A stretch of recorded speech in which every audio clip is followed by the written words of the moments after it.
Getting a good and reliable network is so very important, especially when you are in a foreign country. But which is the best option in US, especially considering that there are so many options to choose from? So let's talk about SIM cards in this video.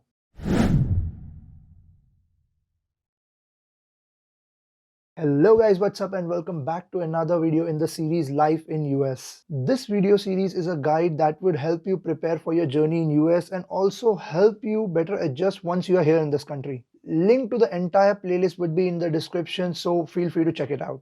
Now I have been in this country for more than 4 years and I have so much knowledge to share with you. So if you have any questions or any doubts, let me know in the comments below and also connect with me on other social media channels. Again, all links are in description. But let's talk about the topic at hand today, SIM cards. Now getting a SIM card is one of the first thing that you should do as soon as you land in US. But since you're new to this country, I'm pretty sure you have very limited knowledge about the options in SIM cards available to you. Let me help you decide. For starters, I'll categorize all SIM cards in 3 major categories. Now in my 4 years of experience, I have used SIM cards from all these categories, so I'll also list pros and cons for you. So let's talk about the first category, independent SIM cards.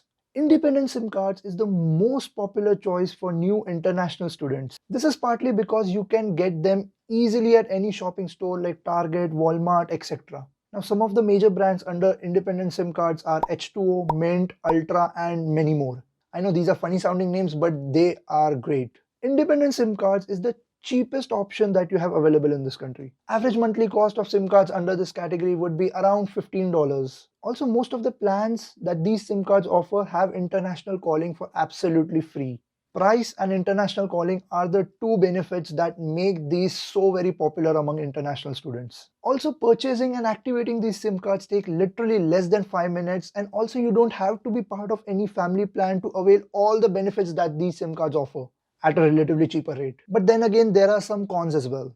In my experience, the network coverage on these SIM cards have been a little below par. But again, this varies largely from brand to brand and location to location. Also, most of the lower data plans have a data cap. So you have to constantly monitor how much cellular data you're using so that you don't exceed the limit and pay more. But most students usually end up using university's Wi-Fi or Wi-Fi at home a lot and very minimal cellular data. In my opinion, these SIM cards are best for your initial months. Also, if you're someone who will be doing a lot of international calls, which I know a lot of international students do, this is a good fit. But again, there are many other international calling options available these days like WhatsApp, FaceTime, etc. So to sum it up, if you want a SIM card but don't want to be in a family plan, you want international calling and you want all of this at cheaper rate, these are the SIM cards for you. But this brings us to second category of SIM cards, the family plan SIM cards. Now this is the most popular SIM card type in entire US. Major US network providers like T-Mobile, AT&T and Verizon are part of this category. Now first up, to give you a little bit of information, what is a family plan? Family plan is a way to access the best network benefits and offers at a relatively cheaper rate. Now, if you try to avail these same benefits and offers at an individual plan, it is so much expensive that it doesn't even make sense to have them in the first place. So what students do is they form groups and then join these networks as family plan, which results in a collective bill, thereby reducing the individual bill for each member. Average monthly cost for family plan SIM cards, I would say, is between $25 to $35. Again, this depends on which plan you are on and how many members are there in your family plan. Because usually the higher the number of people you have in your group, lower the individual bill is going to be. Some of the major benefits of family plan are spam call protection and access to streaming services like Netflix and Hulu for no extra cost. But this is not even the biggest advantage. The biggest advantage is if you're planning to get a new device by trading in your old device. The value you get for the older device is unmatched by any offer any company provides. The only catch over here remains is that you have to be with the network provider for a set period of time. But you get such a good discount that this doesn't matter much. Also, the network quality of these service providers are amazing across country. Now let's talk about cons as well. Joining or leaving a family plan is not as straightforward as it sounds. There are a lot of steps involved in both of these cases and usually it consumes a lot of time and there's also a lot of confusion. Also, since there are so many people involved in a family plan, there can be conflicts and it is never worth it. So my suggestion would be, don't join any random family plan. Instead, know the people who are going to be part of the family plan and then join it. Also, only join a family plan if you're going to stick with a particular network for a longer run. In my honest opinion, family plans are amazing if you have the right people and you're looking to upgrade a device. Otherwise, probably select a SIM card from the first category or the next category that we are going to talk about.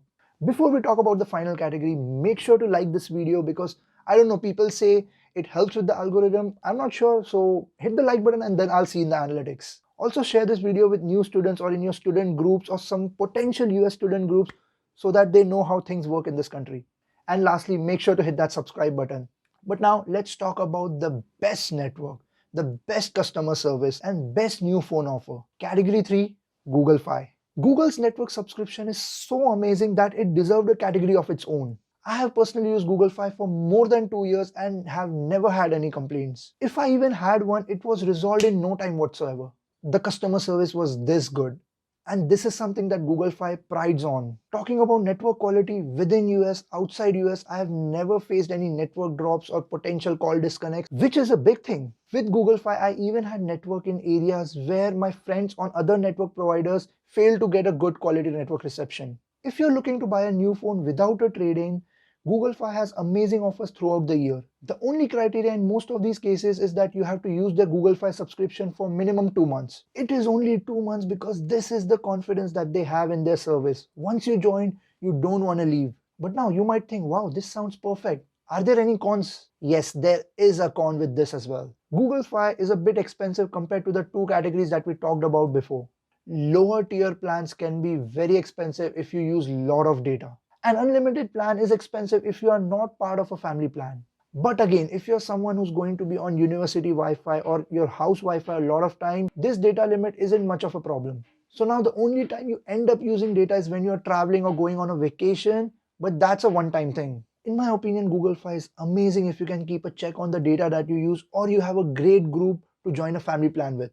The only reason I moved from Google Fi after 2 years of usage is when I graduated, I started traveling more and also I found a great group to move to a family plan.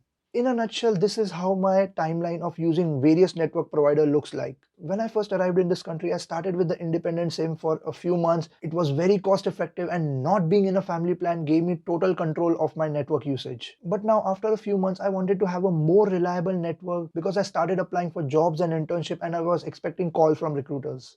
At this time, I wanted a robust network but still didn't want to be in a family plan. That's why I switched to Google Fi. Now, after using Google Fi for a few years, as I mentioned earlier, I finally moved on to a family plan because I started using data more and found a great group. So yes, this is all you need to know about SIM cards in United States. Now you know pros and cons of each type of SIM card, so identify your needs and then decide on a network service provider. Again, if you have any more questions regarding this video or any other topic, let me know in the comments below. Also, before going, make sure to like the video and share this video. I'll see you in the next video. Until then, best of luck.